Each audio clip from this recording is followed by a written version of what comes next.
আরজিকর কাণ্ডে প্রতিবাদী এবিভিপির স্বাস্থ্য ভবন অভিযান ঘিরে ধুমধুমার সল্টলেক। ব্যারিকেড ভাঙার চেষ্টা, পুলিশের ইট, পাল্টা লাঠিচার্জ, টেনে হিঁচড়ে বিক্ষোভকারীদের আটক। দফায় দফায় উত্তেজনা ছড়ায় সল্টলেকে। মঙ্গলবার দুপুরে প্রবল বৃষ্টির মধ্যে সিটি সেন্টার 1 থেকে মিছিল শুরু করে এবিভিপি সমর্থকরা। জল জমা রাস্তায় বৃষ্টিতে ভিজে এবিভিপি সমর্থকরা ইন্দিরা ভবনের কাছে পৌঁছতেই ব্যারিকেড দিয়ে আটকে দেয় পুলিশ। এরপরেই রাস্তায় বসে পড়ে মুখ্যমন্ত্রী তথা স্বাস্থ্যমন্ত্রী মমতা বন্দ্যোপাধ্যায়ের পদত্যাগের দাবিতে বিক্ষোভ দেখাতে থাকেন। এরপরই ব্যারিকেড ভাঙার চেষ্টা করলে বাধা দেয় পুলিশ।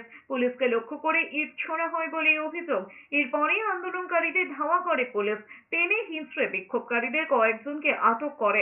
বিশাল পুলিশ বাহিনী ঠেলতে ঠেলতে ফের সিটি সেন্টার 1 এর দিকে মিছিলকে পাঠিয়ে দেয়। অন্যদিকে বারাসাতে জেলা শাসকের দপ্তরে সিটুর মিছিল ঘিরেও উত্তেজনা ছড়ায়। ব্যারিকেড উল্টে দেয় সিটুর কর্মীরা।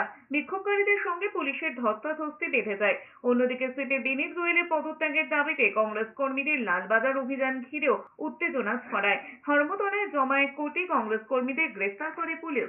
এই সরকার হচ্ছে ধর্ষকদের আড়াল করার চেষ্টা করছে এবং আমরা মনে করি যে পুলিশ প্রশাসন আসলে সরকারকে বাঁচানোর চেষ্টা করছে। সরকারি দলের লোকজন এইসব ঘটনার সঙ্গে যুক্ত বলে তাদের আড়াল করছে এবং এই পুলিশ, এই প্রশাসন, সরকারের উপর থেকে মানুষের আস্থা চলে যাচ্ছে।